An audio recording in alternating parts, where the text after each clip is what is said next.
So, hello everyone. So today we'll start our 11th tutorial.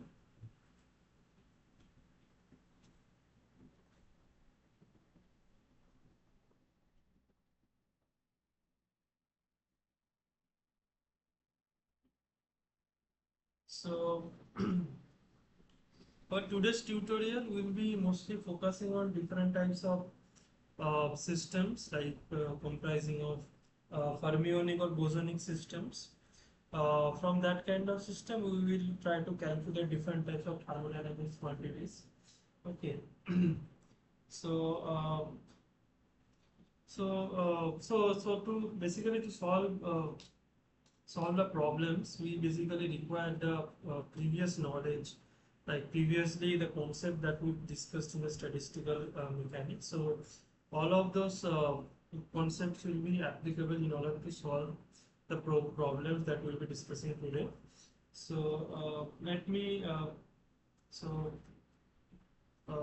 so if it's done, then we'll start the problem. Okay, so today's problem number 1. Okay.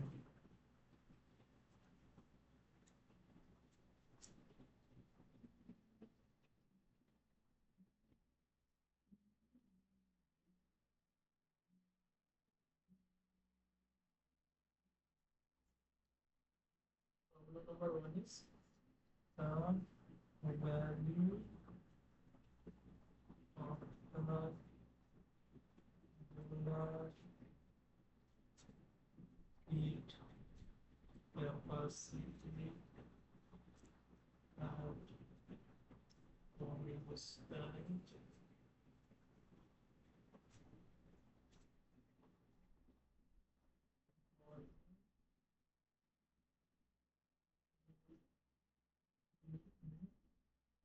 the units are given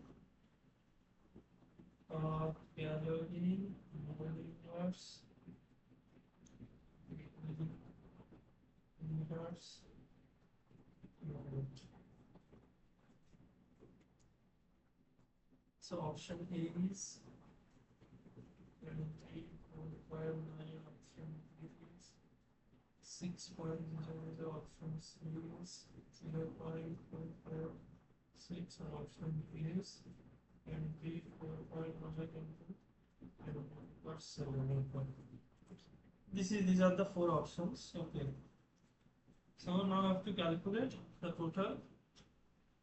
uh, total heat capacity, molar heat capacity at a constant volume.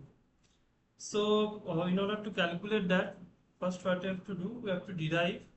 Like for this case, we'll be considering a monoatomic gas, because here the what is the atomicity of the gas is not mentioned. So for our convenience, we will consider the system will be a monoatomic gas. And for by considering this thing, we have to calculate the molar heat capacity. Okay. So for that, first you have to calculate what is the expression of this heat capacity. So answer. So so so we will consider it for an ideal monoatomic gas. Okay. Now, as this is an ideal gas, so there will be no interaction is there, right? So as there is no interaction, so because of that, the monoatomic gas doesn't have any contribution from the potential energy. Okay? So only energy that will be there in the monoatomic gas is the kinetic energy. Okay, so kinetic energy is only the total energy of the system. Okay, so U would be the total energy.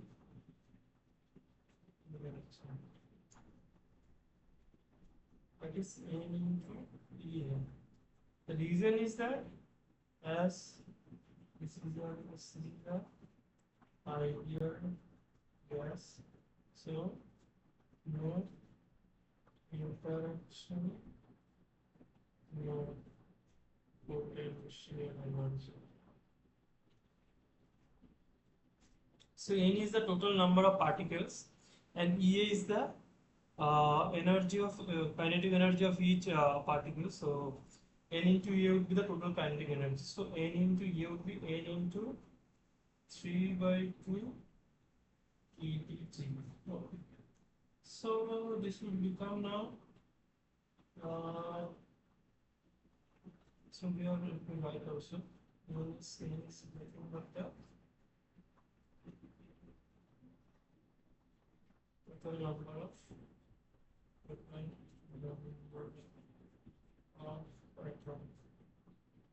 or particle energy. So this is it now. Now in terms of mole, like no, so mole. So we know that mole is N by Na, right? Na is the Avogadro number. So you have to substitute. So you have to write the kinetic energy expression in terms of the mole, right? So we have to write in terms of small n. So in order to do that, U would be written as N into Na 3/2 kBT.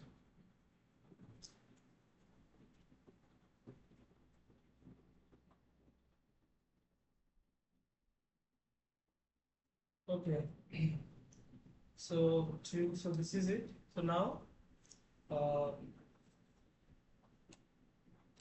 so 3/2 kBT is basically coming from that we know that for a one, so like each atom, like each molecule, if it's a monoatomic molecule, so there are basically we are considering it in 3D, right?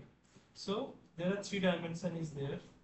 So for each dimension, we know each dimension basically gives you a 1 degrees of freedom, and for each degrees of freedom, the kinetic energy value we know is half kBT along this y-axis, this along z-axis half kBT, and this along x-axis half kBT. So for each degrees of freedom, there will be one half kBT contribution of kinetic energy will be there. We know that, and since this is in 3D, so there are 3 contributions. So this will gives you 3/2 kBT. Okay, so this is how the total the total kinetic energy of a single atom is coming from. Okay. So now total energy is this. So now you can write it. You can just have to rearrange the terms, which will gives you 3/2. So let's take n outside the expression. 3/2 Na kBT. Okay. Now you already know that kB you can write it as R by Na, right? R is nothing but the ideal gas constant. Okay. This is basically relation between kB, Boltzmann constant, Na Avogadro number, and R is the ideal gas constant. So this is basically the relation. So we'll use this relation. So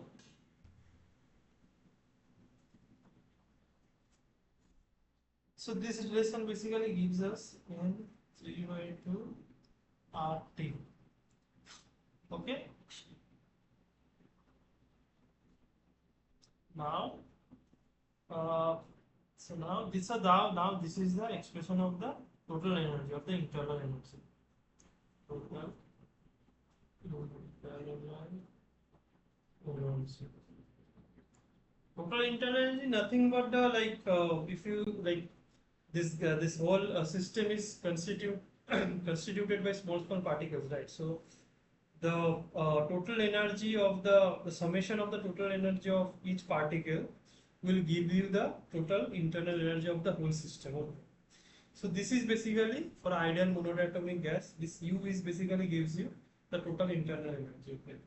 So now, now from this total internal energy, we can easily calculate the the CV, that is the heat capacity at constant volume. So for that, we have to use the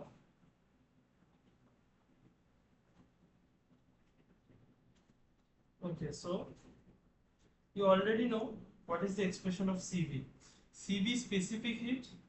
You already know that is the what is specific heat means. Specific means CV specific heat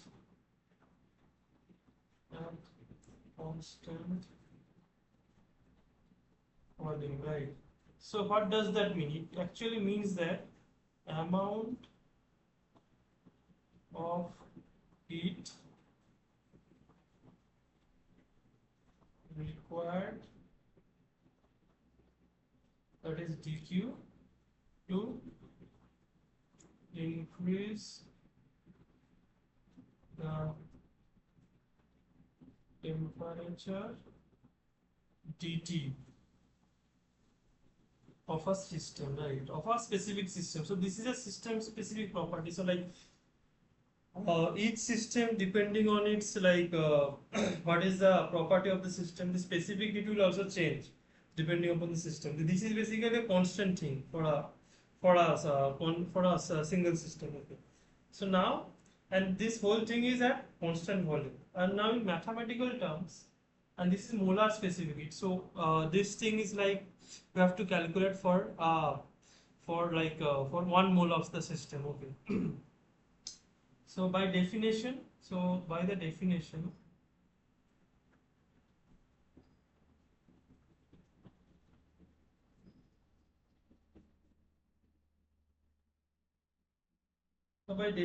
you can mathematically write the expression of CV, that is dQ by dt.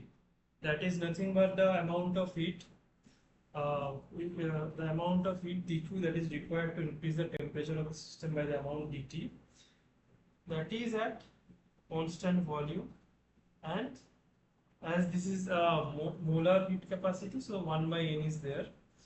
Okay, to take care of that. So now you can use so we already know by first law of thermodynamics that dq equal to du plus dw.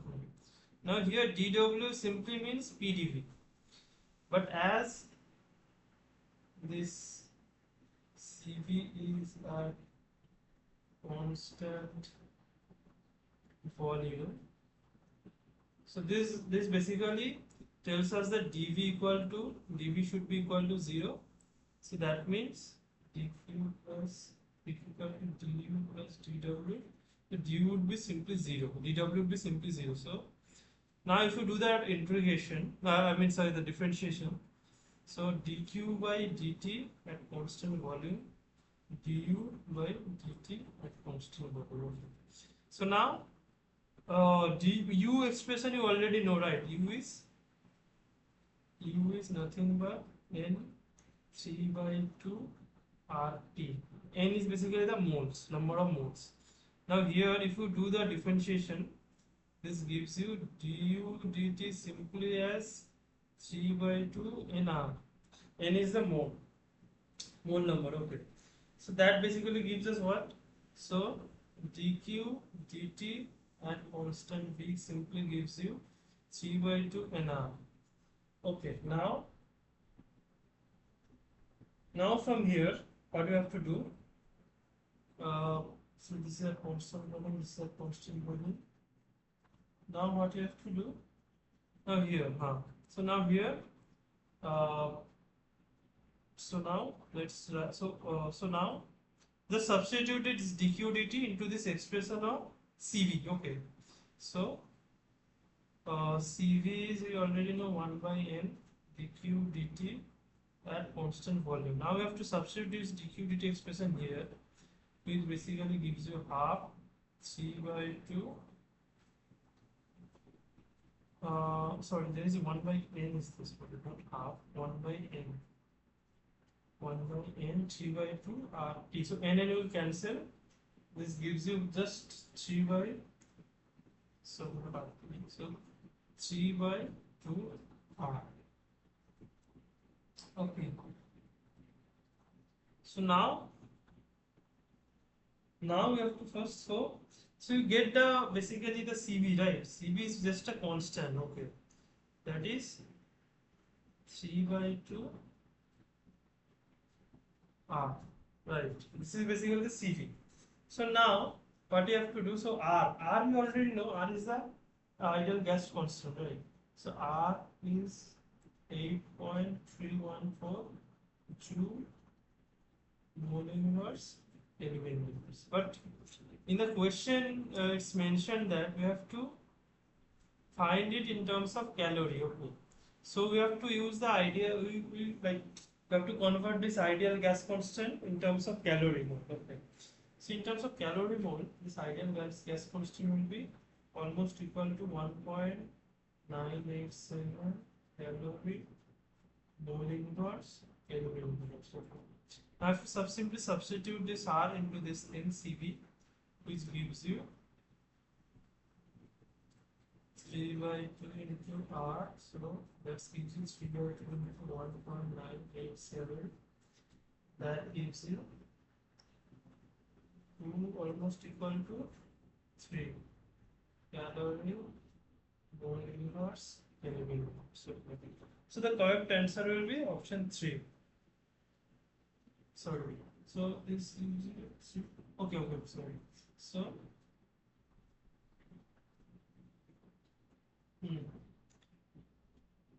sorry, so this actually, if you calculate correctly, this gives you 3 by 2.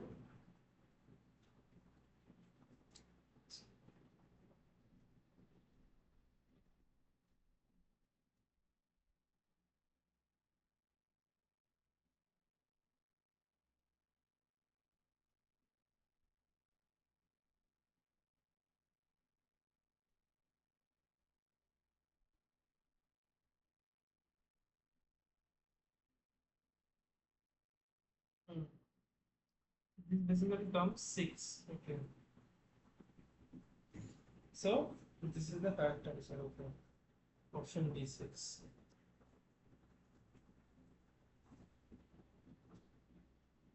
So you understand how it's coming. So so in order to solve this, what I have to do, we are considering an ideal monatomic gas.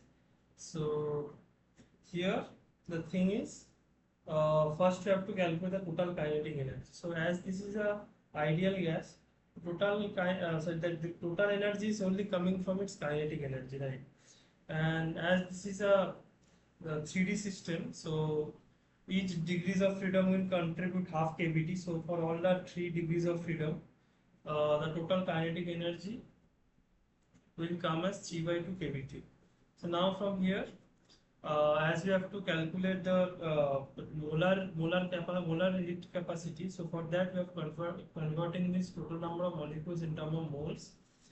That after doing that, we are getting the total internal energy expression as this. Then now from that we have to calculate the specific Cv at constant volume. How we can do that? We have to simply do the derivative dq dt, that is into 1 by n. Now from the first law we already know dq equal to du plus dw, and at constant volume dv is simply 0, which gives us dq equal to dw. If you do the derivative, the dq dt at constant volume is simply equal to du dt at constant volume. Now from here, if you do the derivative and all, so this will gives you this. So 3 by 2 RT and all of these things after doing CV, this gives you the, if you do so, this gives you CV equal to 3 by 2 R. Now in this problem, this we have done it for uh, so we have done it for like the ideal monoatomic gas, right? But if you can also do it for diatomic gas also. So for diatomic gas, you all know the energy would be simply 5 by 2 RT, right? Uh, the energy of each particle, because for diatomic gas, like the degrees of freedom would be 5, right? For diatomic gas in 3D. Okay, the degrees of freedom would be 5. So for that case, energy, kinetic energy for each molecule of a diatomic gas would be 5 by 2 R. So total energy would be U, that is U would be N into 5 by 2 R. Now, in similar way, if you do the calculation, the CV value will be simply getting 5 by 2 into R. So for like each types of a different molecule, like depending upon the which type of molecule you are taking, specific value, specific heat value will be changing. Since here like nothing is mentioned, so that's why I've done it for ideal monoatomic gas. But you can also do, if it's mentioned in the problem, you can also do it for diatomic or also for triatomic gas also. This is the way you should calculate the things. Okay. So the problem number 1 is done. Now we will go to problem number 2.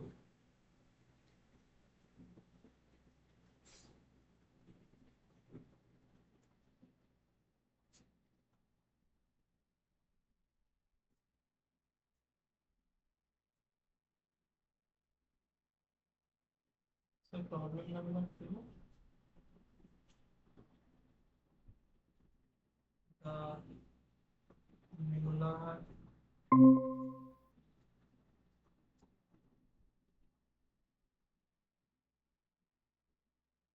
volume of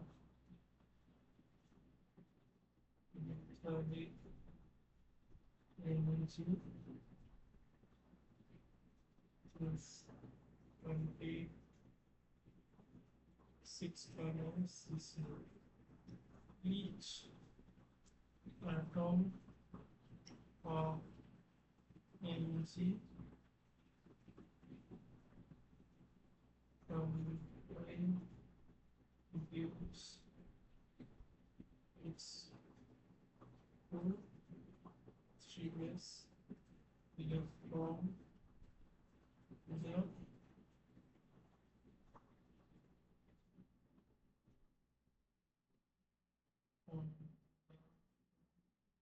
of electron density. Determine the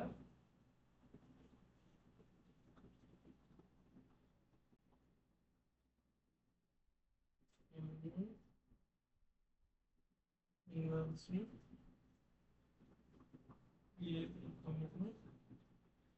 3 by 3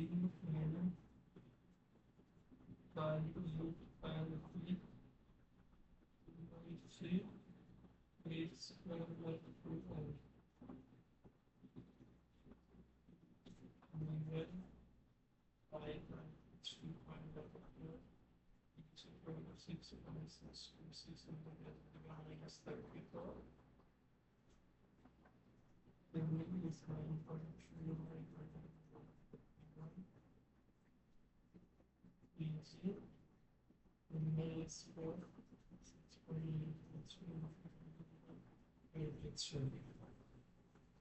so this is the problem. Okay, so the options, so let me also write the options. So option A was 1.32 volts per kJ.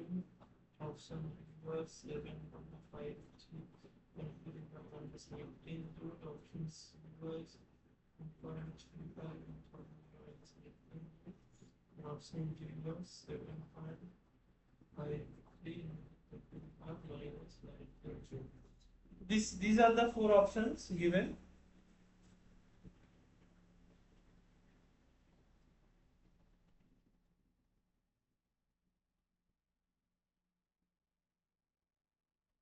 Okay. So these are the options given.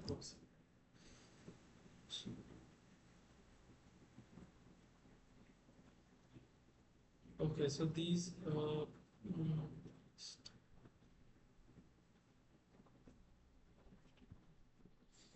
okay. These are the four options given. So first, what we do, first you want to see how this expression of the Fermi energy is basically coming. So let me first do the derivation, right? So, so what you consider that uh, so first let's start from a infinite potential when problem in quantum from quantum mechanics. So what we will consider that the electrons are confined into a uh, 3D infinite potential well box. Okay, so as we have discussed, like in quantum mechanics, you know, right? So in 3D potential, like if a particle is confined in a 3D infinite potential box, it can have different types of discrete energy levels, right? So we will considering that the electron, like in this case, this Mg, this Mg metallic Mg. So the metallic Mg has some electrons, like free electrons inside it. We will be considering that the electrons are basically trapped into a 3D potential with different energy level. Okay. Infinite potential level. Okay. So what we will consider? So first what you do? Consider a 3D infinite potential box with having volume equal to L. So that means each side of the box, if the box is like this,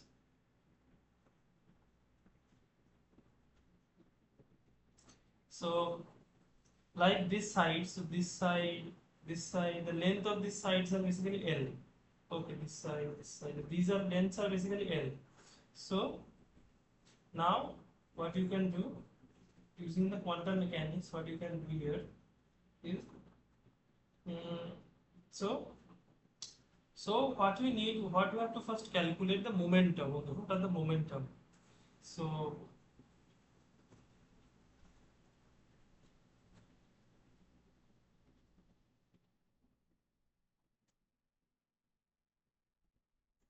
each momentum. Okay, so in order to calculate the energy, first what we calculate, like the momentum of different quantized level, right? So each quantized level we know has this nx, ny, nz, right? We like denote like each level as nx, ny, nz, right? So first we have to calculate what are ex, py, pz. So this is a 3D system, so there are three components of momentum will be there. So what is the expression? So we can simply calculate it by using the uncertainty principle. Okay. So from the uncertainty principle, you already know that delta px into delta x will be simply h squared by 2. Okay, this we already know these things. Okay. So for this problem, delta x is L. Delta x nothing but L.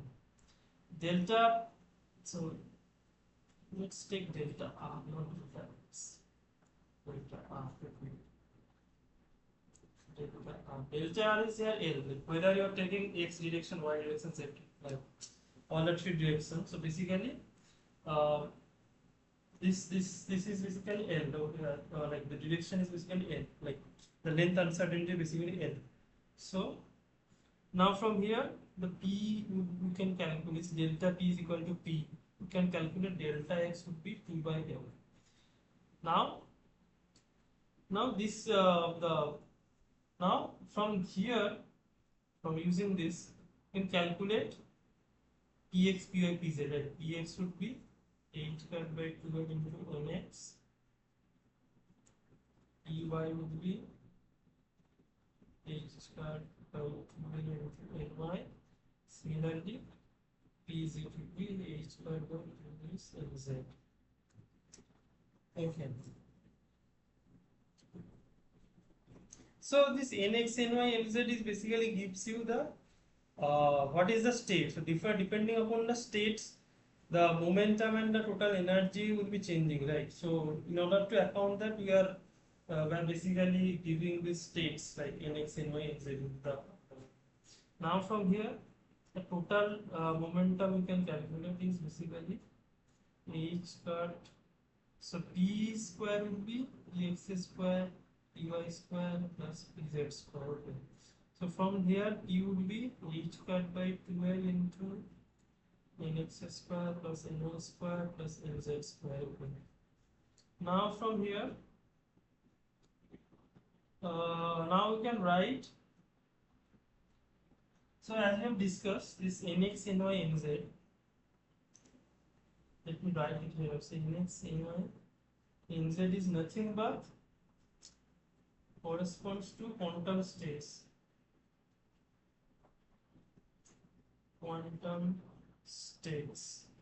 Like for this problem, in the momentum space. Okay.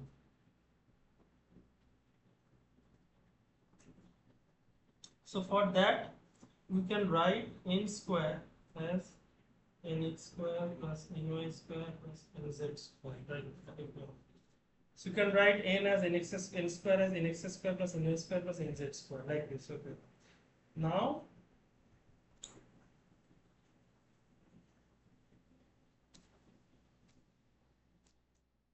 from here, what we can do is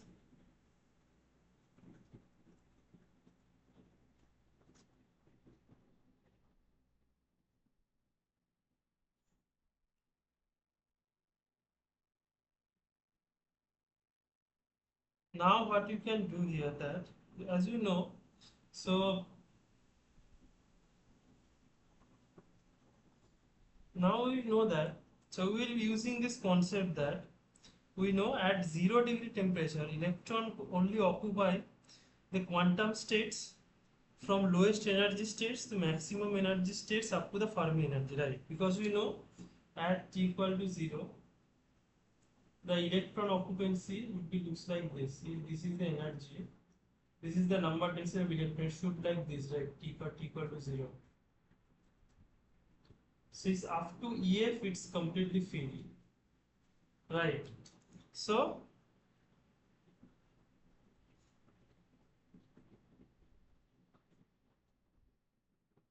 so in order to account that, what you can do, we can consider this whole thing, this momentum thing, consider as a, so let me just write it. Okay.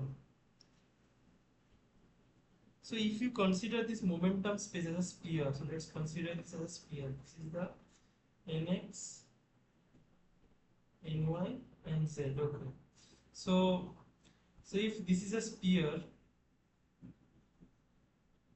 and the radius of the sphere would be n square, that is nx square plus ny square plus nz square. Now at t equal to 0, only the energy is filled up to, so at t equal to 0, the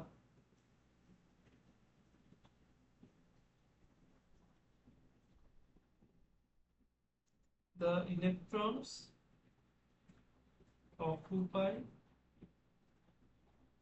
all states from lowest to Fermi energy level. Right, that is EF. Okay.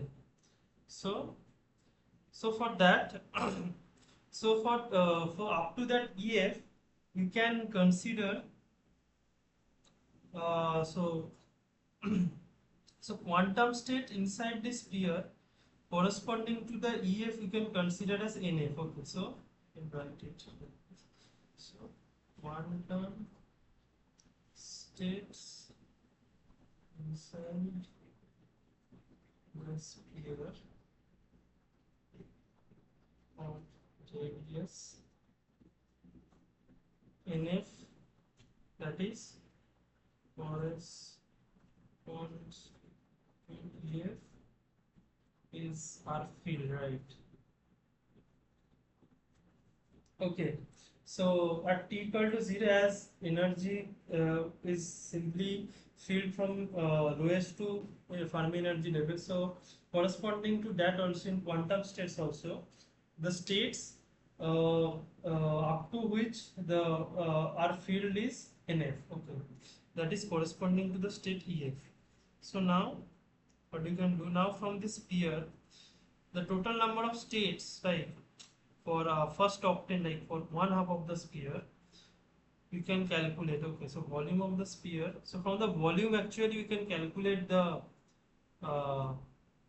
the number of states. Okay, so volume of this sphere in first octane is basically gives you the number of states. Okay, that is 1 by 8, 4 by 3 by NF cube. Because NF cube is there because up to the NF only the states are filled, right? So that's why we're considering up to NF. Okay. So NF we can write. So also one thing, as electrons has like two different types of spin. So including, so we have to multiply these whole things with a factor of 2 actually, including two spin states. The energy level N would be, number of states N would be 2 into 1 by 8 into 4 by 3 pi and then 4. That it gives you pi by 3 NF cube. Simply, so NF would be simply 3 N by pi 1 by 3. This is the highest Fermi energy states, okay, up to which the electrons are free. So now from here, so we got the expression of NF, which this would basically helpful. So now from here we go to next step. Okay. So next step, as you know,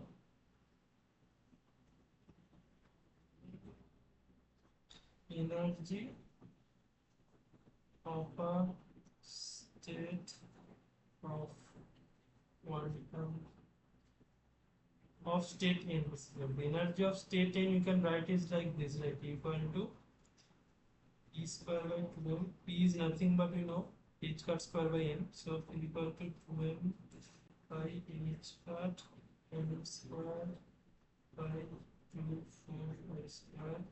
So you can write it like this: h cut square by n square equal to 8 m L square. So this is the energy at state n. Okay. Similarly, so Fermi energy, the energy would be EF, right?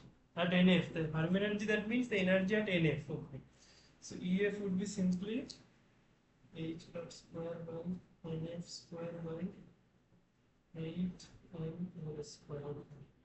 Now, as you know, V is basically LQ, so you can write it like this: L square is basically V into 2 by 3. So EF should be h cut square by 8m into NF square by V to the power 2 by 3, right?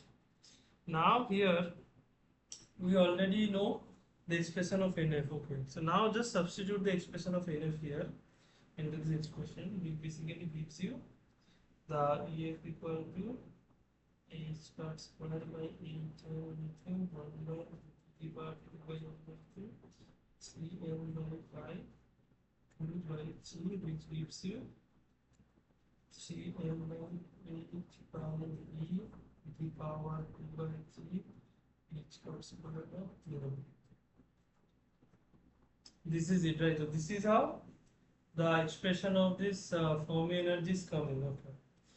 So how we have done it? So basically what we have done, we have considered that the free lengths are basically trapped in a 3D potential oil. Okay. So now here So first what we have calculated, we like convert this uh, whole space into the momentum space. Okay, this Cartesian space to a momentum space. So in order to do that, what we have done, so we have calculated the momentum. Like here you can see calculated the momentum at each energy state, like the component of the moment of each energy state, using the uncertainty principle here. Then from there we have got this expression of the total momentum. Now from there we are considering this number of states as a sphere. Okay, this momentum space as a sphere. Okay, so this we do for the benefit of our calculation actually, because sphere has some spherical symmetry. We can use it for our advantage.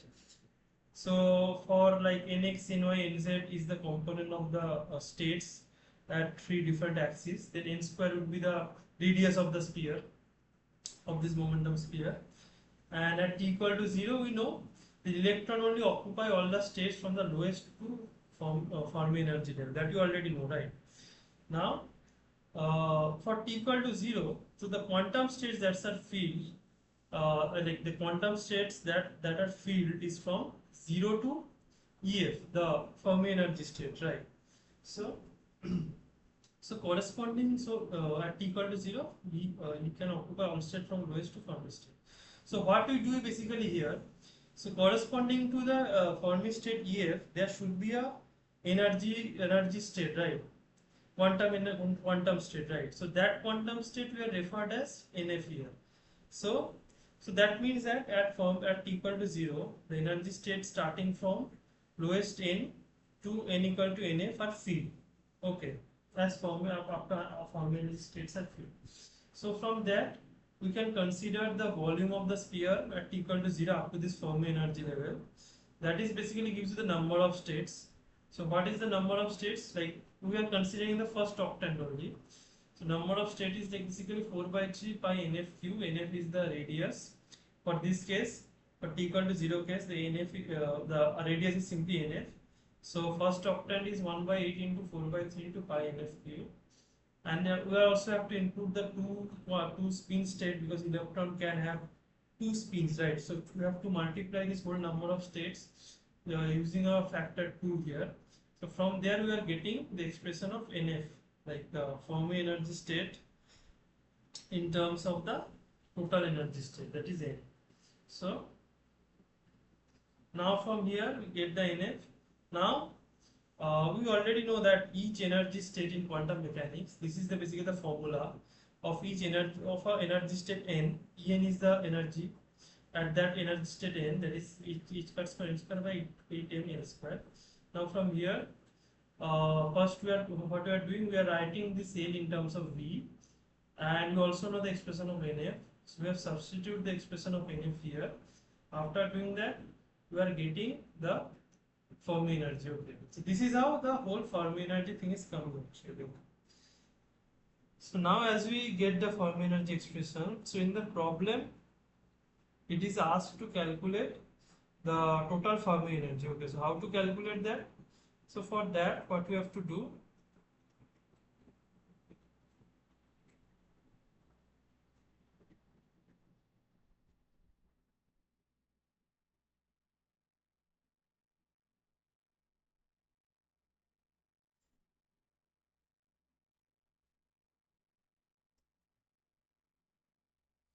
what we have to do, we have to first,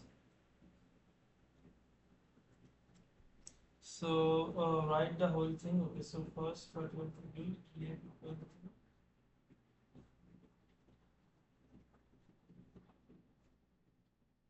this is the expression of EF. So EF expression, so let me write it once again. This is the EF expression is given in the problem. It's the same expression that we have derived actually. So let me first write the expression of EF once again here. EF is 3m8 pi b part 3 by 3 h cut square by 2. So now in the problem, as you can see, the molar volume of Mg is given, magnesium is given. Each magnesium has 2 electrons, so two 3s electron is there for each magnesium atom. Okay. Now determine the Fermi energy. So these are basically the uh, information that has been supplied.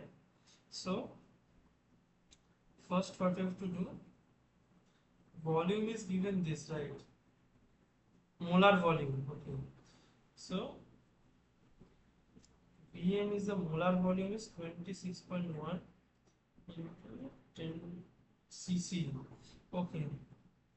So cc, what we do, we will convert everything into meter, into SI. cc basically is cubic centimeter, right? So we will convert it into meter actually for our like to maintain the regularity of the units actually. So because of that, so 26.1 10 to the power minus 6 meter cube. Okay. So now from there, as we know, there are two basically. So what does that? So basically, what does this mean? So 1 mole of gas basically contains this much amount of volume. Okay, in physical space. Now we know each mole of this Mg substance magnesium contains n numbers of atoms. That is Avogadro number. So if there for each Avogadro number of atom, if there is 2 electrons are coming, so total number of electron in 1 mole of the magnesium would be 2 into Na, right? Because each atom is contributing 2 electron into the system, 2 free electron basically. That is given in the problem. So total number of electron would be simply 2 into Na into Vm. Number densities basically gives. So this gives you 2 into 6.023. This is the electron density. Electron density 6.023 into 10 to the power 23. Vm is 26.1 into 10 to the minus 6. This roughly gives you 4.616 into 10 to the power 28 electron per meter cube. Okay, so this is the electron density. You can calculate from the information flow. Now, as n is used in this problem, so that's why first calculate the n. The next thing what we will do is simply first evaluate this 3n by 8 pi thing in the expression of flow. So 3n by 8 pi, 3n by 8 pi we do 3 into 4.616 into 10 to the power 23 by 8 into 3.14. This basically gives you 1 point almost 385 into 10 to the power 29 by 25.12, which approximately gives you 5.51 into 10 to the power 27. Okay. So again 3n by 8 pi to the power 2 by 3 is there, right? 2 by 3. So this gives you 5.51 into 10 to the power 27 by 2 by 3. This gives you 1.41 into 10 to the power 18, right? Now from here this now we have to also calculate the h cut square by 2m, right? So h cut square by 2m, h cut square by 2m gives you 6.626 into 10 to the power minus 34 square by 2m. 2 into 9.31 into 10 to the power 31 equal to 4.39 into 10 to the power minus 67, 1.862 into 10 to the power minus 30, which gives you probably approximately equal to 2.36 into 10 to the power minus 37. Okay. So this is how you can calculate. Now just substitute these things here. So EF is basically so EF would be 2.36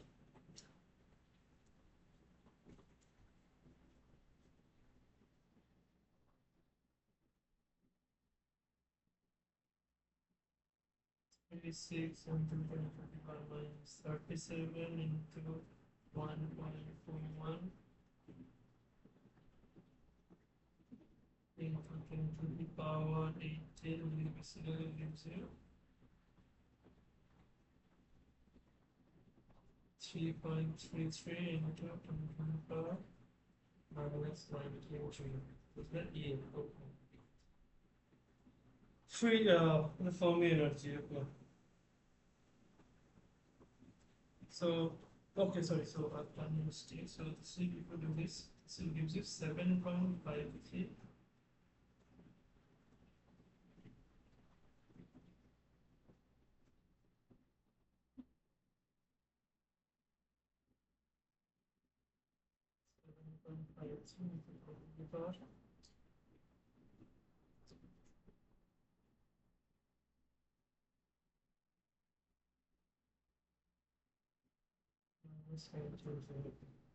so this is how you should calculate, right? So this is simple thing. So here the important thing is first you have to calculate what is the number density of electron. So as in the question, Vm is given the volume of like 1 mole of this magnesium atom is equal to Vm, the molecular volume, molar volume. So molar volume is given, and Na is the total number of particles like each mole can contain. One atom basically contributes two free electrons. So the total number of free electron in 1 mole of magnesium would be 2 into Na. And number, if you want to calculate the number density, simply divide 2 into Na by Vm, that means the volume, gives you the electron density, which is this. Now from there, you just easily have to substitute all of the things here. M is basically gives the number mass of the electron. So all of these things is applied. So after substituting all of these things, we will be getting the Fermi energy expression. This is how you can calculate. So the problem number 2 is done. So now we will move to the problem number 3. Problem number 3. So let's see what problem number 3 is. So problem number 3 is two identical particles have to be distributed in three energy levels. Energy levels. The ratio of the probability that particle occupy the same state to the probability that the two particle occupy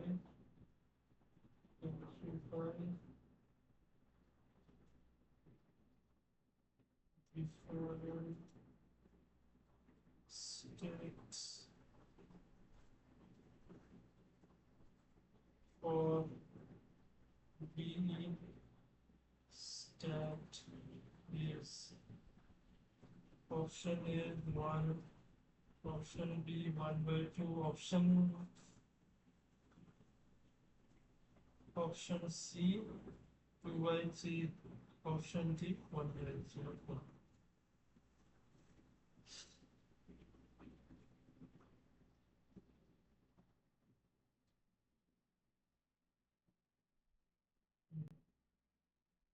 Okay, so this is the 4 options given now.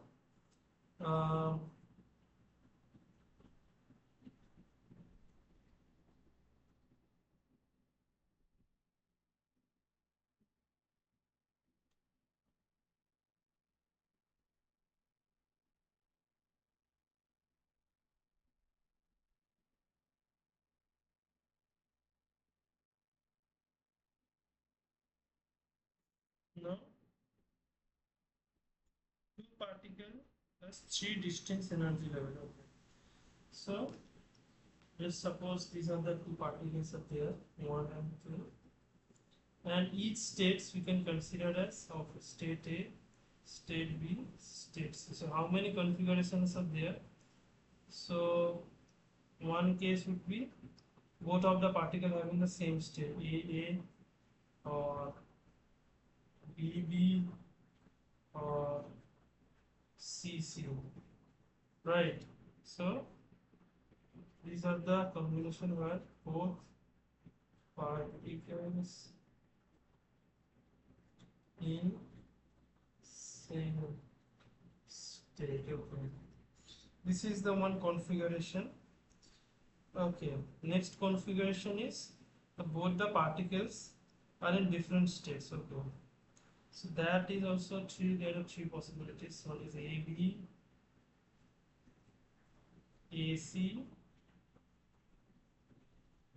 CA.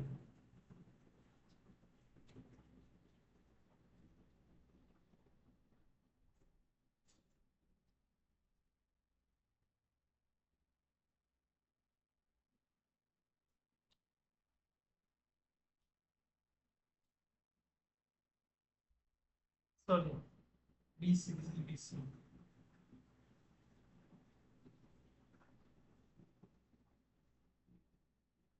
So here these are the both particles in different states. So now here we are considering that the bosons are basically indistinguishable particles. That means they're identical particles. So one of the features of this identical particle is that like they like AB, state AB and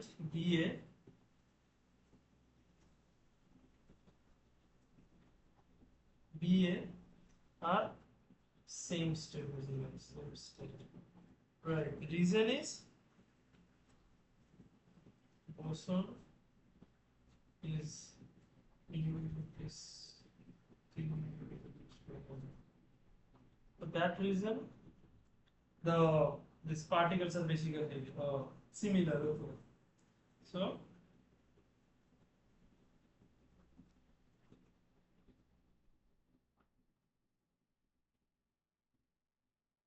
now, as we are having everything in our side, now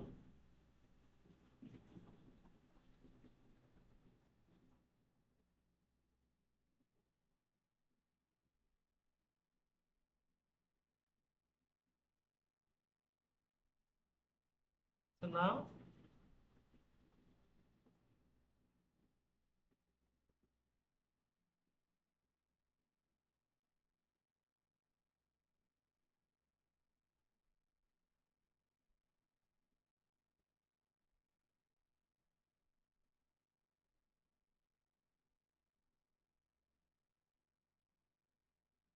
now what we can do in the problem itself been asked that we have to calculate the ratio of the probability of two states in the same state to the probability of different state.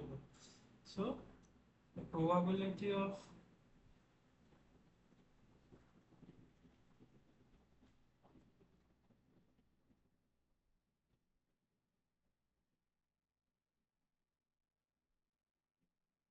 the total there are basically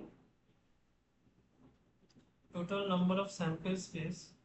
So total number of samples. So basically 3 plus 3 is 6, right? So here P same, that means probability of same state is here. There are 3 probabilities 1, 2. There you can see there are 3, 1, 2, 3. These are the 3 probabilities of having in the same state, right? So that means 3 by 6, that is half. Similarly, P different is probability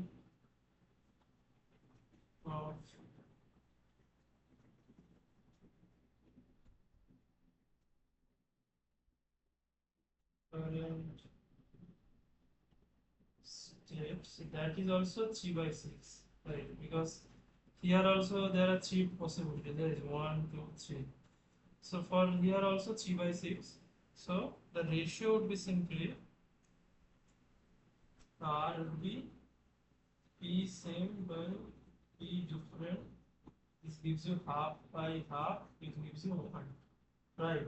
So the ratio is basically gives you R equal to 1, right? So the option would be correct option would be 1 option only. Okay. This is how basically I have to solve the 3 energy levels, 2 particles are there. So all the possible combination by considering it as a boson, you have to write it. Okay, like here, these are the 3 options. When the particles are basically having the same energy state, these are the possible combination. Either it can be A or BB or CC. And if it's a different energies, different states, then these are the 3 probabilities, like whether it can be AB or AC or BC. But since they are like bosons, so like all the particles are indistinguishable, so occupying the state AB will be equivalent to occupying the state BA. Okay. So we are like, so that's why we are not taking the BA or CA or CB things. Okay, so there are total 6 types of probability possibilities are there, and each kind of like both same state or different state contribute 3 and 3. So 3 by 6, 3 by 6 gives you half and half. So ratio will be half by half, which is 1. Okay. So now this is it. Now we go to the problem number 3 is done. Okay. Now we go to the problem number 4.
So now let's do the problem number 5. Okay.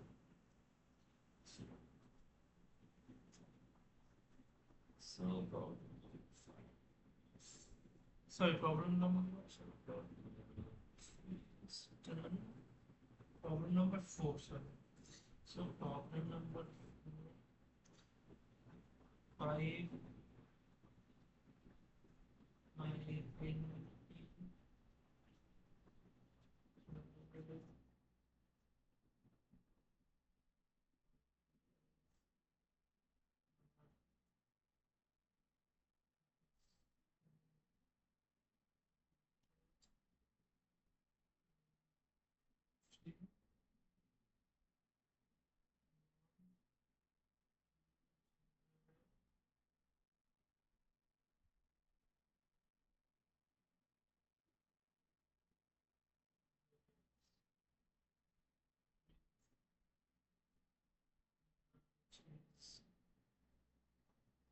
zero and B. Most probable distribution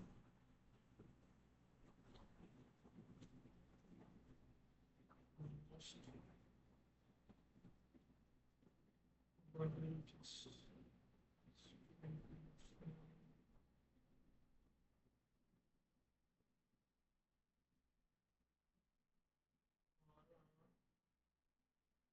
and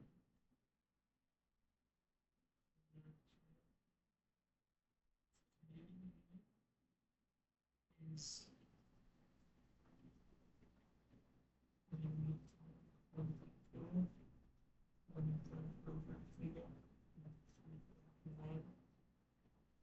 N1 equal to N3 plus 1, N3 equal to 2, N1 equal to 4, N3 equal to 1, N3 equal to 0, N1 equal to 3, N2 equal to 1, N3 equal to 1.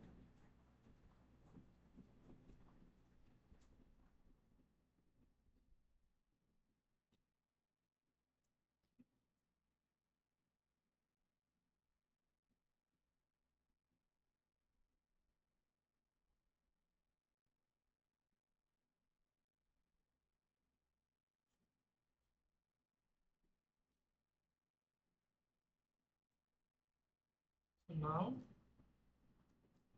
there are five identifiable particles. That means five distinguishable particles, right? So if we write all the facts, okay. So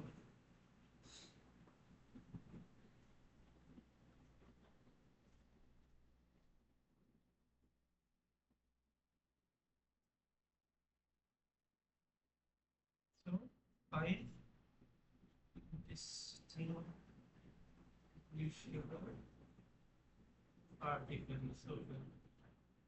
And three non-degenerate energy levels, okay. So now this information is given. Now from here, let me first take some assumptions. So let's first take that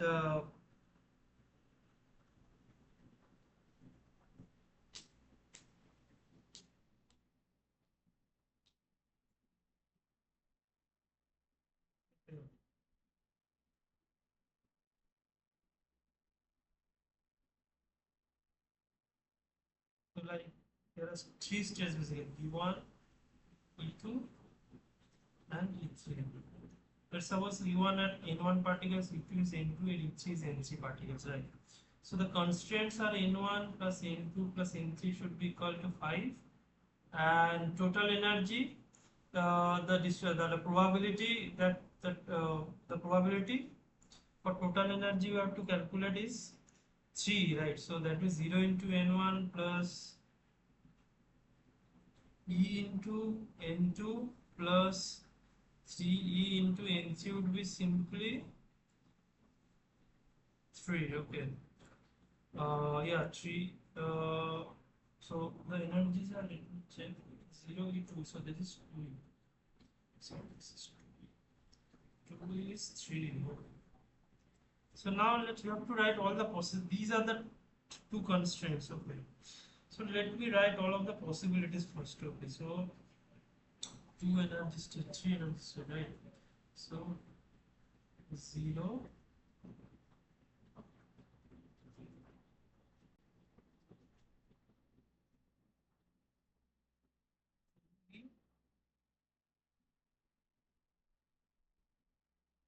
0, E and 2 again. So one combination is N2, N1 is 2. So N1 is 2, N1 is 2 means N1 is, we are considering E1, that is sorry, E1, let's take this, let's make this like this. So let's take this E1, that is 0, E2 as E, and E3 as 3E, 2E. So E1 has N1, E2 has N2, and E3 has N3, like this. Now it's fine, correct, perfect. So now the first case is N1 has 2, N2 has 2, N3 has 1. So N1 has 2, N2 has N2 has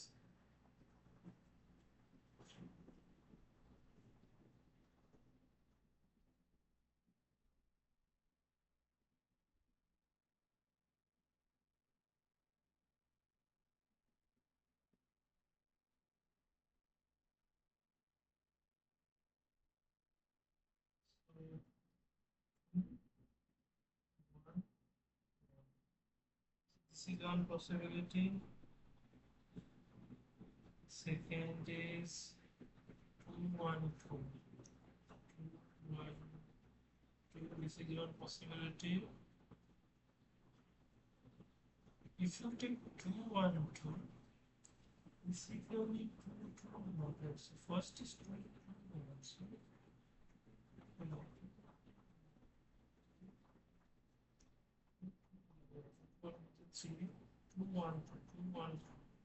So 212 is not a, if you calculate 212 basically gives you total energy 4E plus 1 5E. So this distribution is not correct actually.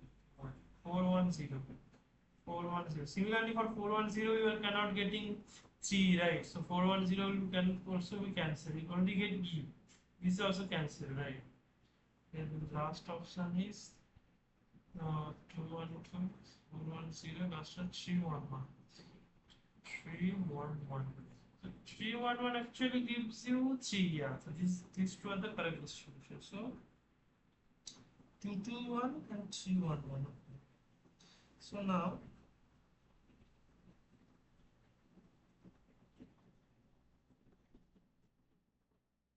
we will use, since the particles are identifier particles, so we simply use the multiplicity formula, right? Like the number of ways the particles are distributed in a particular state. So like if, as we have discussed, if U1 has N1, E2 has N2, and E3 has N3 number of particles, and total number is N1 plus N2 plus N3 is there. The number of ways for distinguishable particle,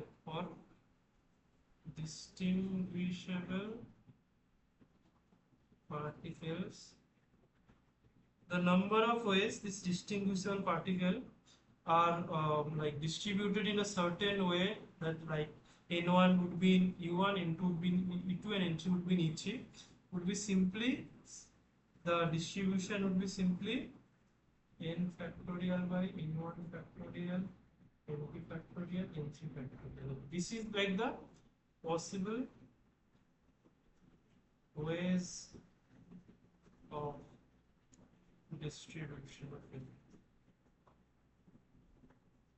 The sigma is the possible ways of distribution. Okay.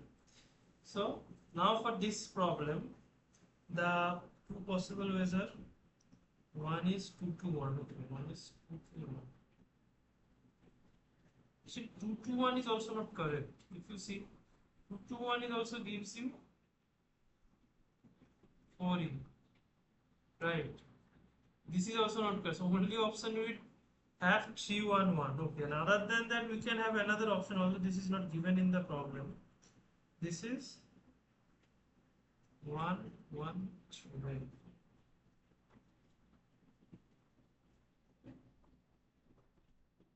Sorry.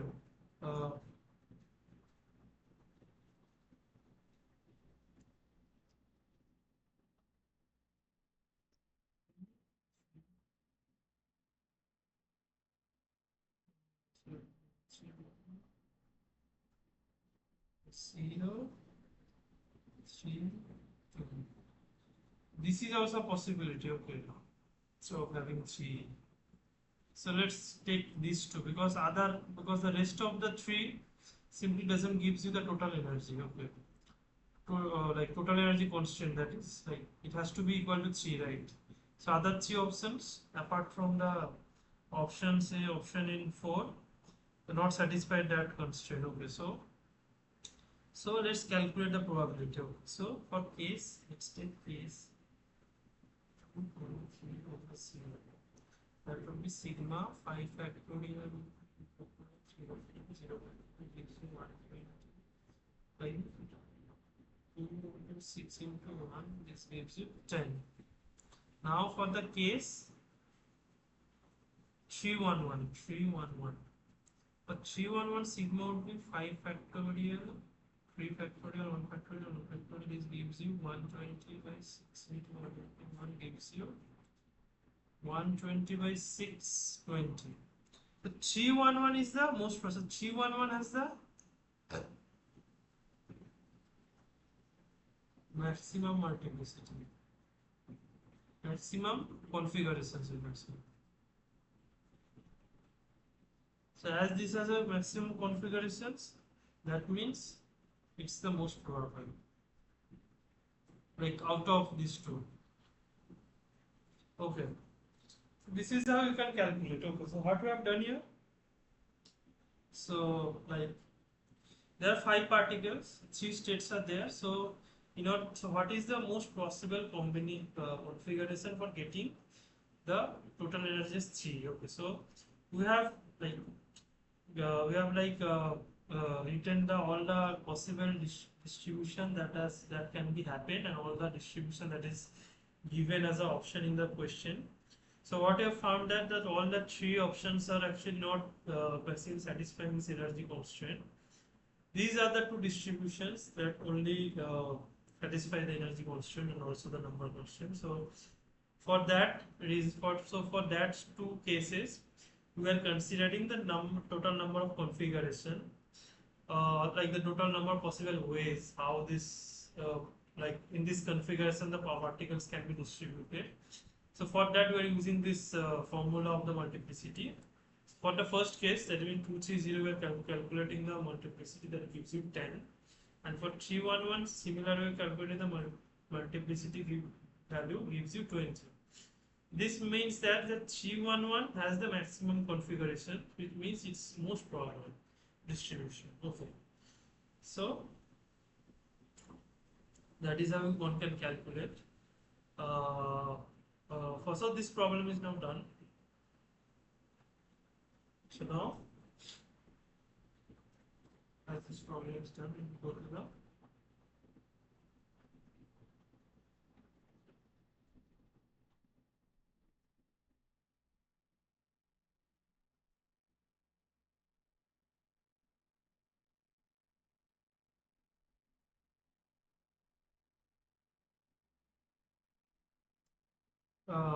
no, problem number 5. Okay.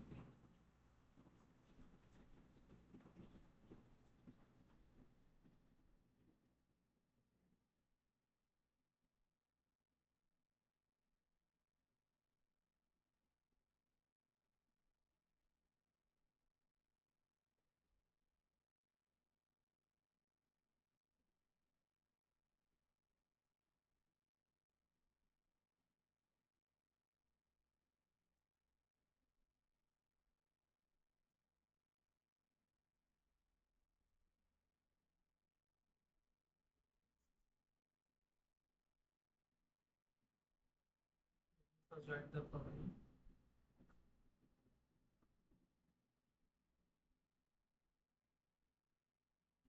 Uh,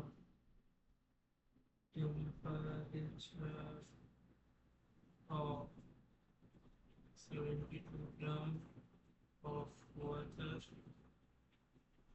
raised from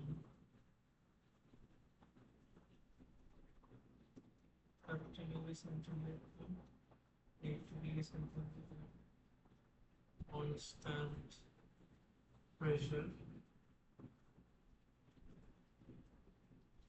change in the enthalpy, the change in the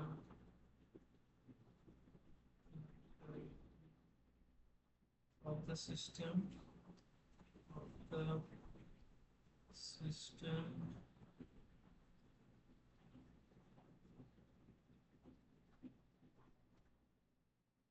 is given that the specific feet of water is something given CPM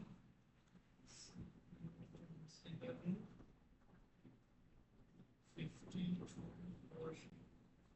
boiling hours every hours of water. So the option 1 is A is 0, option B is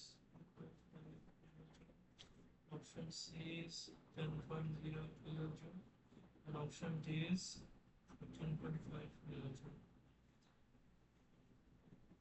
So this is the 4 options given. So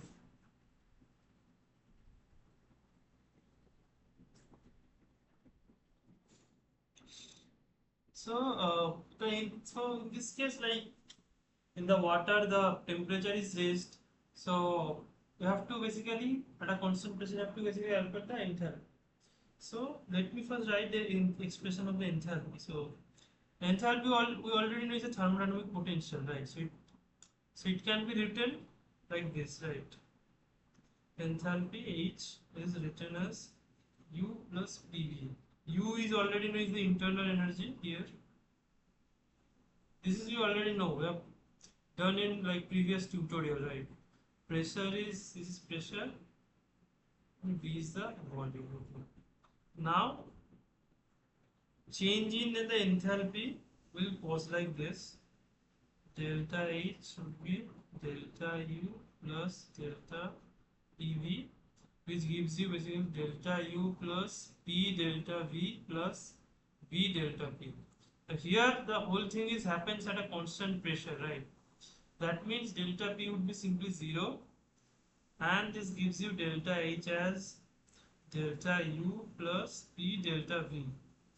Now we already know that from the first law,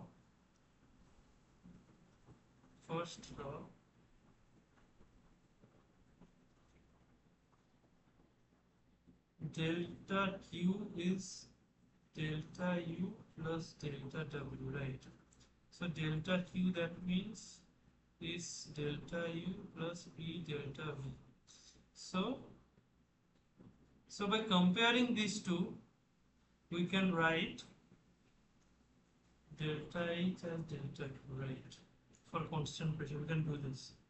So now delta Q, so that means the change in enthalpy is nothing but the change in the heat. Okay, like the heat that has been produced during this process, like during this process where the temperature changes from a certain value to another value.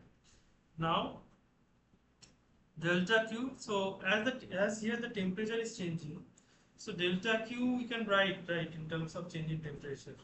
So that is like delta Q is simply, you can write it like N Cp delta T. Cp means here the specific heat, as this thing is happening in a constant pressure, right? So the Cp is the specific heat at constant pressure. Okay.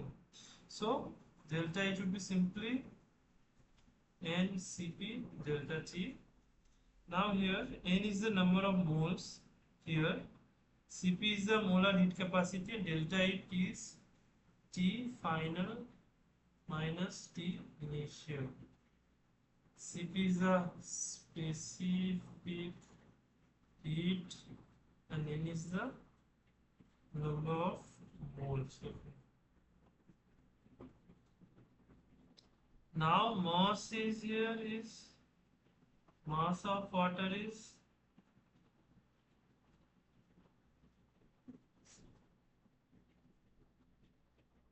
72 grams. Okay.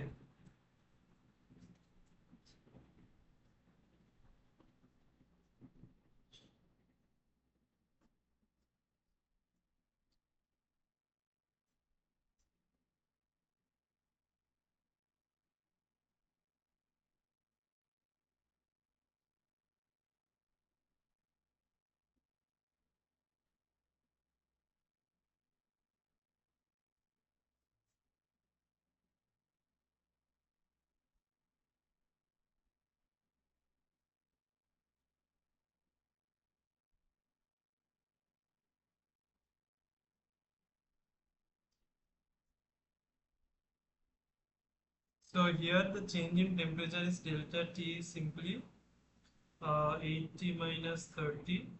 We have right, so temperature is just from 80 to 30. So 80 minus 30 gives you 50 Kelvin. And Cp is 50 joule per mole per Kelvin. And molar mass of water is 18 gram per mole. This you already know, right? The mole, like from the atomic value you can calculate, like the weight like per mole of water. Okay, this is 18 gram. Okay, so now So now here the mass is 72 grams. Okay, so number of moles is simply N would be simply 72 by M, right? So 72 by 18 gives you 4 mole. Okay, so mole is 4. Number of moles is 4. Now from here, delta H can be written as delta H is N into Cp delta T. So N is 4, Cp is given in the problem, that is 50, and delta T is 50. Delta T is also 50. So this gives you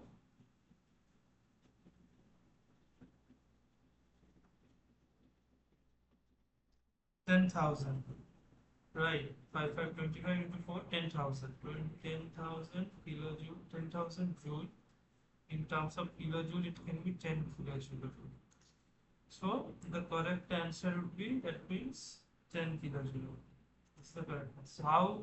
So okay, so yeah, basically what we have done, uh, this problem, instead of dq, you have to calculate the change in enthalpy when you increase the temperature of the water. First, we want to write like the expression of the change in enthalpy in terms of change in temperature. For that, we have started with the very basic, like the fundamental expression of the enthalpy potential as a chemical, like as a thermodynamic potential. So from there, we get the expression of the delta H, where the pressure is constant. P del P is we make as constant 0. So now, from there, from the first law of thermodynamics, we compare these two equations, and from there we got delta H as delta Q. Okay, and delta Q already we know, as it is the temperature. The amount of heat that has been absorbed is by Ncp dt. Cp is basically the specific heat at constant pressure. So as delta is equal to delta Q, simply substitute delta Q here, it gives us this delta H. Now from here, just we substitute all of the things like the mass of the water. So in this expression, we need the moles. So mass of the water, we know the molecular mass. So from there, we have divided the 72 by that 18, it gives you 4 mole. And from there, Cp delta T have substituted, it gives us the delta is the net change in the enthalpy as 10 kilojoule. So this is the way you should solve this problem. Now this problem number 5 is done. Now next we will be going to problem number 6. So problem number 6. So problem number 6 we will try to solve.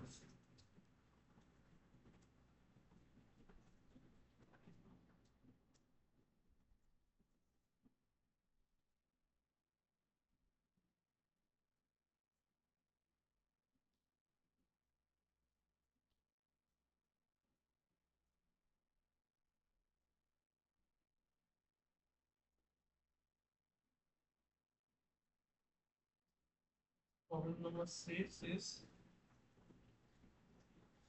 for the combustion of 1 mole of liquid benzene at 25 degrees centigrade, the heat of reaction at constant pressure is given by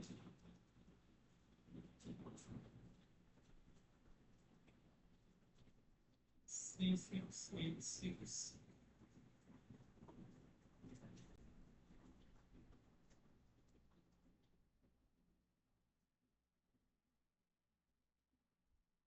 plus 7/2 that is gas concentration. So when it combust, when the combustion happens, basically this thing is like oxidized, right? So like it getting it like react to the oxygen. That's how the combustion is happening here, right?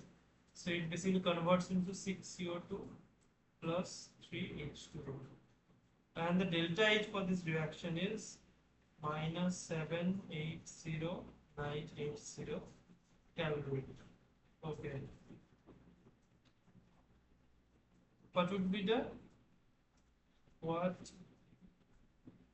would be the heat of a reaction at constant volume?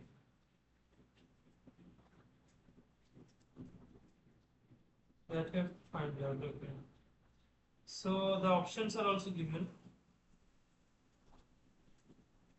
Option A is minus 780 kilocalorie. Option B is plus 780 kilocalorie. Option D is, sorry, option C is minus 580 kilocalorie. And option D is 580 kilocalorie. So these are the four options are given. Now for this, I have to calculate. So, so how can you do that? So here also, like in the question, delta U is delta U basically we have to calculate. That means the heat of reaction, like delta U. Given delta H, okay.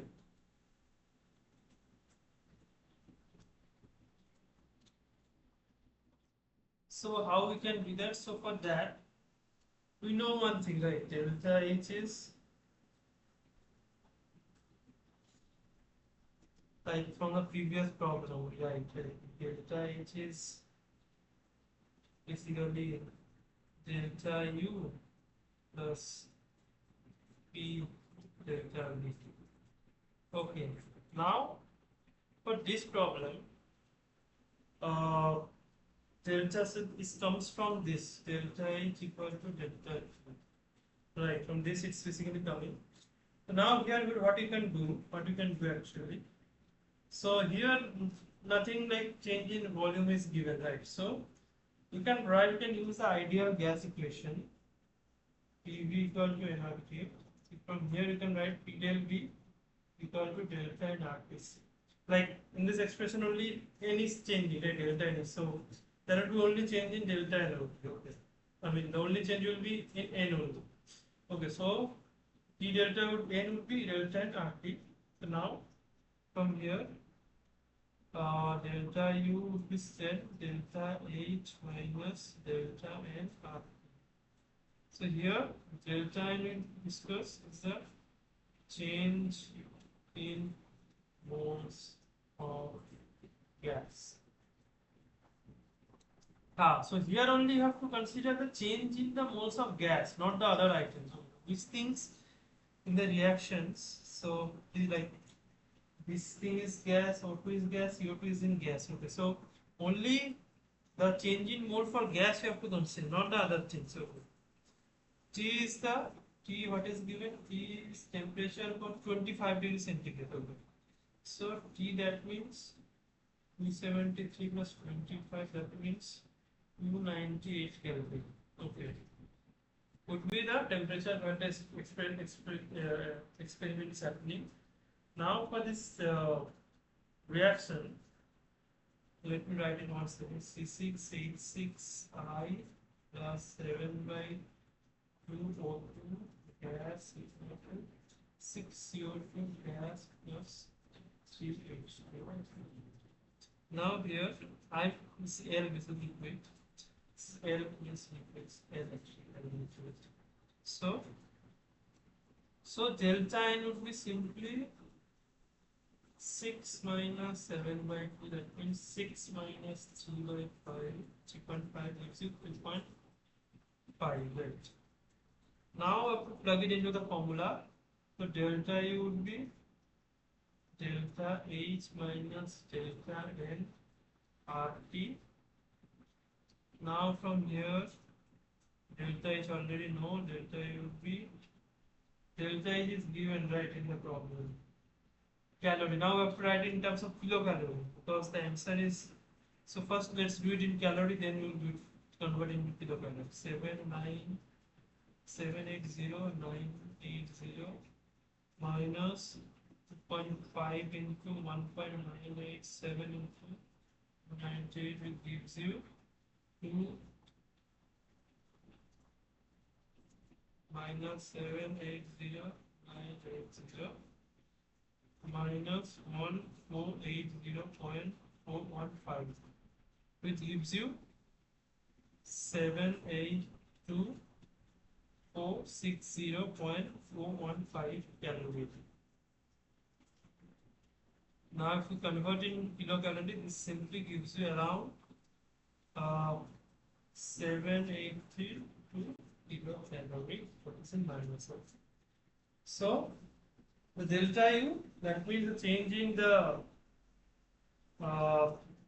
the heat of reaction. Okay, delta U. This is basically change in heat in reaction. This delta U. So, this is basically minus 782 kilocalorie. So, the correct answer will be 780. We get approximately 780. Okay, 782, slightly above. Anyway, so option A will be the correct option.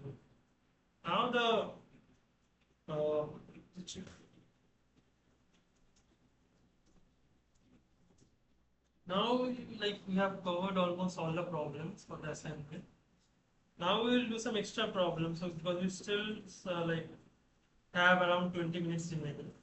So for that case, we will be solving some of the problems, like different types of problems. Okay. So let me do it.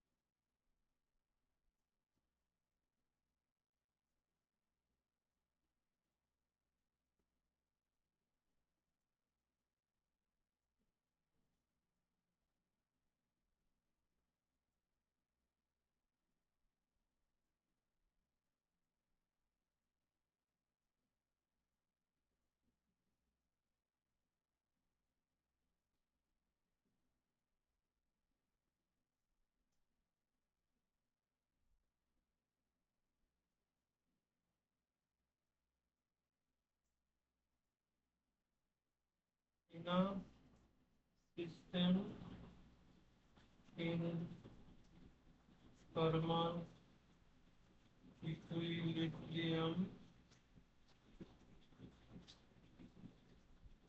at a absolute temperature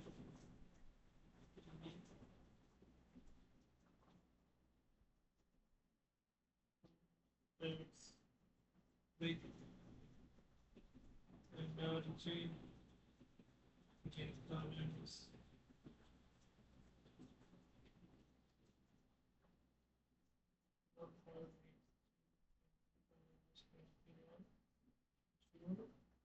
offer with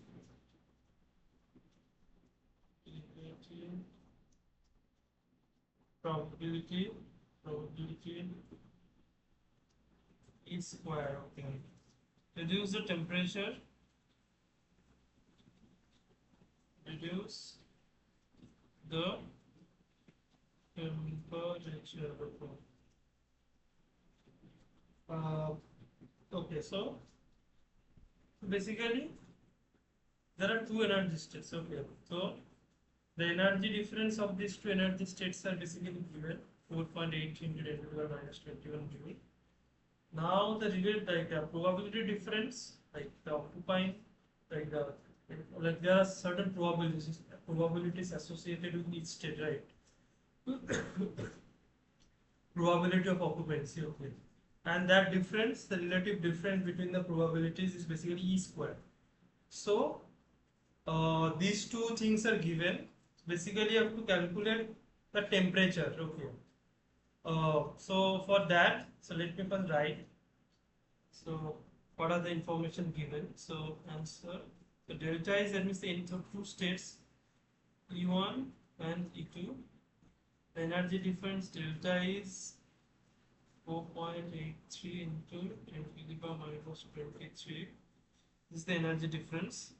P1 is the probability when the state 1 is simply P1 is this and P2 is CNT2. This is the Boltzmann formula, right? Coming from the Boltzmann theory or formula, whatever it is. So where like in thermal equilibrium, like each state, like the probability of occupying each state is simply some constant, normalizing constant into e to the power beta E1 at a temperature T. Okay, like here beta is basically 1 by kBT. Okay, so at a particular temperature T, the probability of occupying the energy state E1 is simply P1 equal to some constant, normalizing constant into e to the power minus beta E1. This you already know, right? So here the thing is, in the problem, it's already given that P1 by P2 is basically E square. Okay, and from the state of the energy, we can write P1 by P2 also from this formula.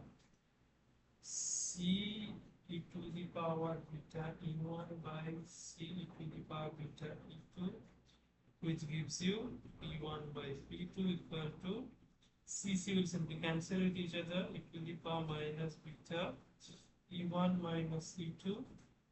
That gives us, so P1 by P2 is already E square, right? So P square would be e to the power minus beta E1 minus E2.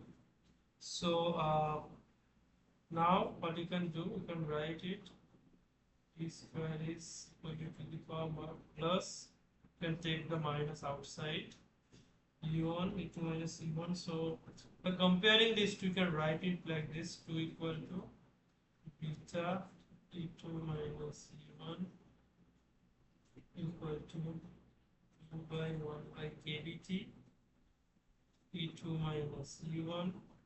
So T is simply 1 by kB. E2 minus E1 is 4.8 into 10 to the power minus 23, right? 21 actually, sorry. It's 21. Oh, no, it's 20. Okay, whatever. So 23 is fine. So now, so 4.83 into 10 to the power minus 23. So it basically gives you, it says, if you calculate it, it gives you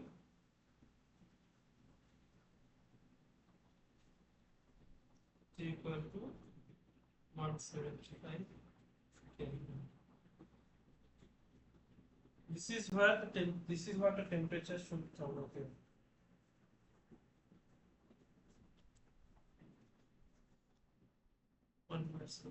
Okay. So you understood how it's done. Okay. So this problem is done.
I'm doing another problem.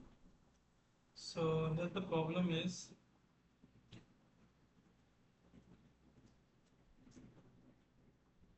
a gas of n particles is, so what will that be?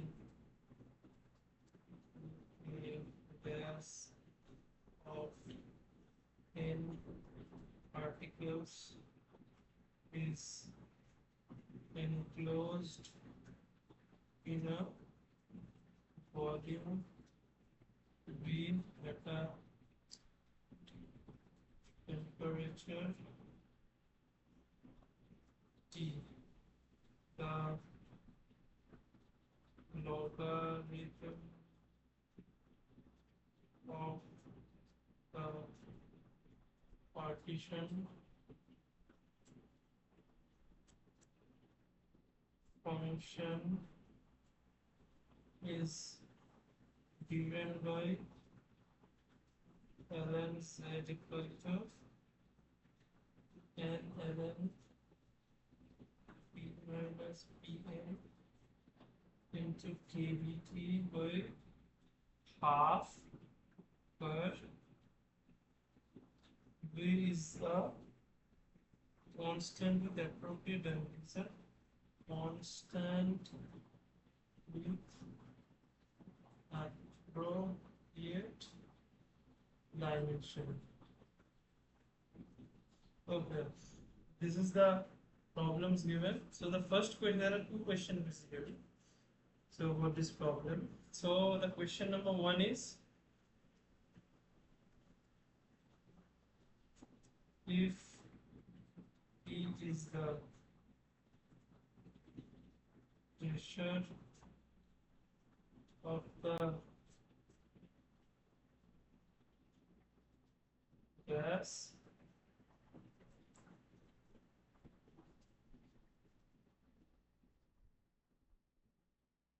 the equation of state is given by several options. The given option is E and option B is P minimum P KBT, option C is P minus KBT, option D is P minus B and KBT. Okay, so all the four options are given. Now I have to calculate what is the correct one. So for that, okay. So for that, what we have to do here basically. So we know that from from the first law of thermodynamics, that D equal to D equal to du plus dw, right? Now dq is, we already know, is TdS equal to du plus pdq, right?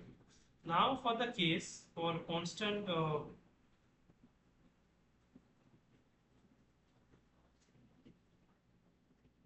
like for constant u, okay, so du is basically 0. For u constant, like internal energy is kept constant. For this case, you can write P as T into ds dv, right? So provided that u is constant, right? You can simply write it from here, right? So now, so we will use basically this expression, derive this what is this called?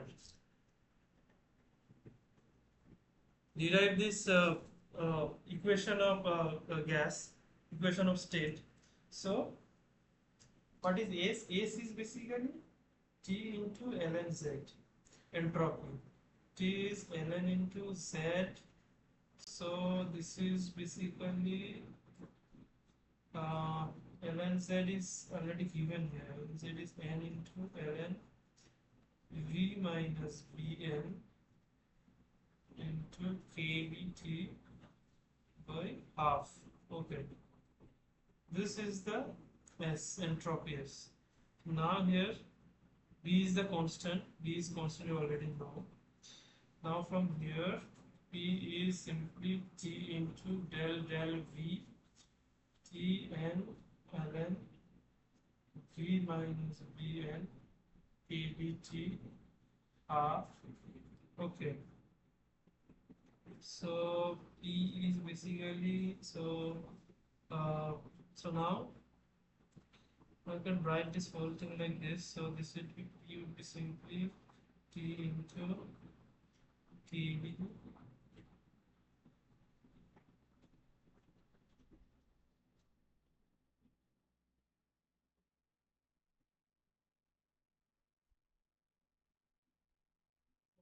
so okay.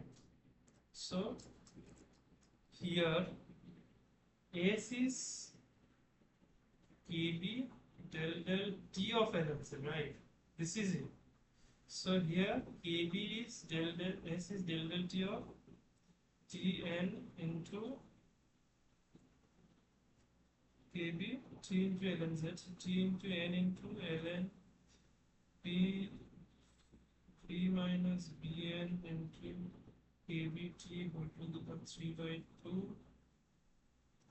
Here now it's kB del T.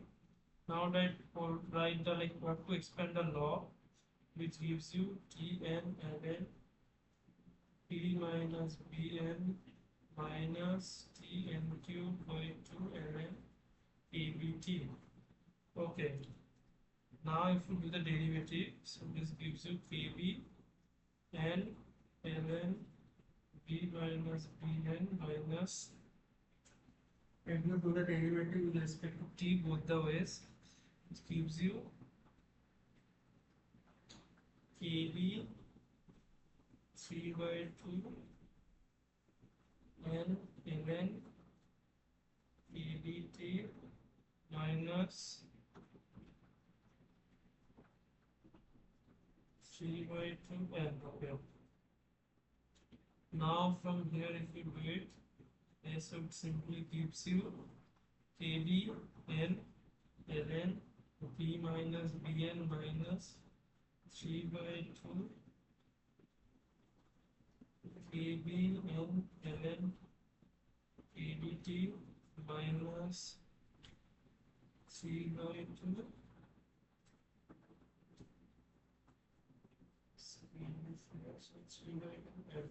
So now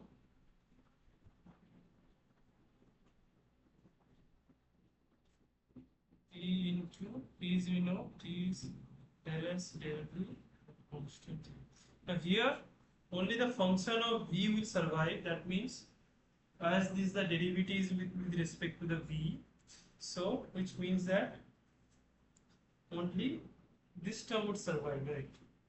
So this would simply gives you P is equal to simply that means T into del V of kB n ln B minus Bn. Okay, this gives you E equal to T kB n B minus Bn. This gives you P into B minus Bn and kBT.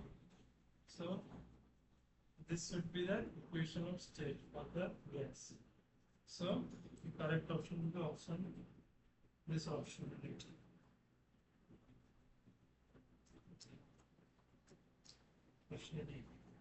Okay. So this is one type of a problem.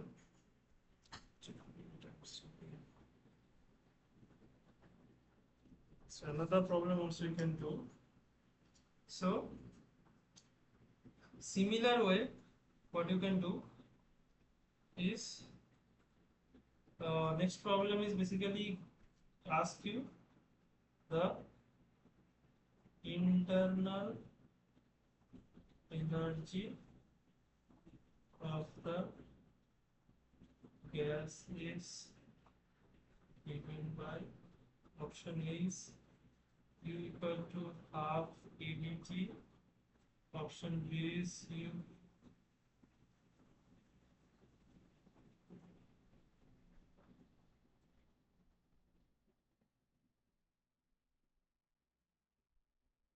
equal to normal KBT, option C is equal to 3 by 2 KBT, option D is equal to 2 KBT.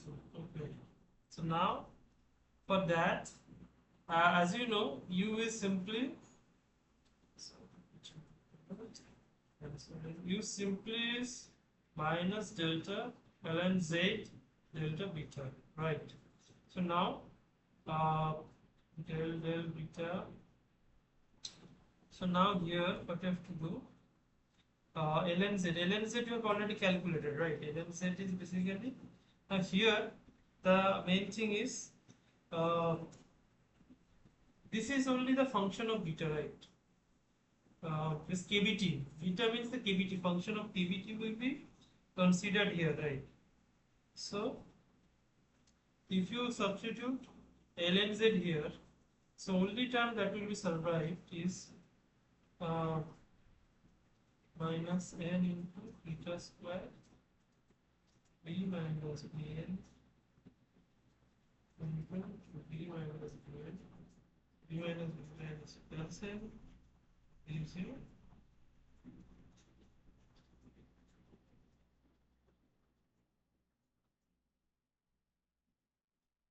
And simply do this, and basically gives you c by 2 n. Okay, so correct answer would be then c by 2. This is how you can calculate the internal, like any, like the partition function is given, like any kind of quantity you can calculate. Okay, so that's it for today's class. So we have discussed many things, like we have started from like Fermi energy, we have calculated the heat capacity, calculate the Fermi energy, like different like from statistical mechanics, we have derived all the things. Then from boson, bosonic particle, we have calculated the probability distribution, the most probability distribution, how it's coming. Then from we have calculated how, like changing the temperature apart from the DQ, how the other thermodynamic quantities like pH is changing, and all these things we have done. And lastly, we have calculated like the probability distribution, and like if you did the partition function is given, how you can calculate the different thermodynamic quantities, the equation of motion, equation of state of the system, how you can calculate. So all of these things we have done in the next tutorial. So this is it. So let me end the class.